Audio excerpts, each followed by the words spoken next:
When things are difficult, sometimes hope is hard to find. Welcome to KTSY's Moments of Hope, a coffee house series featuring people from our community choosing hope when things are at their worst. My story began in 2018 when I was in a really bad relationship. My abusive husband we were living in Arizona, and I heard God tell me just to pack. Didn't have a clue where I was going, what I was going to do, where I was going to live. I had a beautiful, large home. I had everything I needed there, so it was leaving that. And little did I know at the time, but I'd be coming to Boise, which I used to say Boise, and I quickly got corrected. Came here where my daughter lives and just stepped out in faith with nothing but what I could get in my car at the time. If you stay in a situation that is not healthy or that is not, you know that that's not God's plan for you, nothing's going to change. It has to be within you.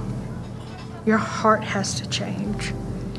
You have to trust your Heavenly Father because He has bigger and better plans for you than you can possibly imagine. And that the peace that passes understanding, I had that and still have it. But during the worst time of my entire life is fear of being hurt or fear of court and fear of all those things, and I can't explain it at all. It's not human to have that much peace at all. And I know where it came from because He promised that too. When we're in this pandemic that we're in now, and people are they're struggling with hope and struggling with what in the world has God up to, I can only encourage you by saying from January to March, I was very ill. I wound up with double pneumonia. I prayed constantly. I listened to music constantly. I worshiped constantly, and there was no relief in sight. And now that I'm on this side of it, it's,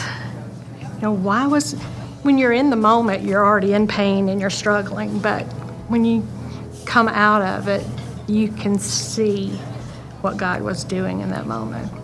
I needed to sit back and rest because I had gone through 2 years of just stepping in faith, not having a clue, and then it was time to sit back and say, look what God's done in 2 years.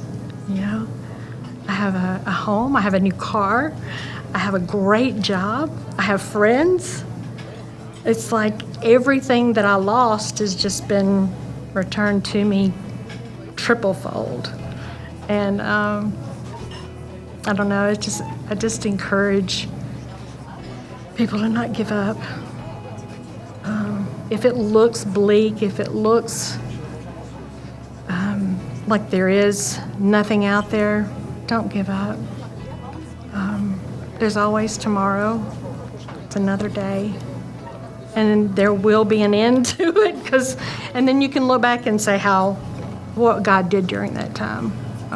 It's amazing, the God we serve, and amazing what He teaches us in the process of all that.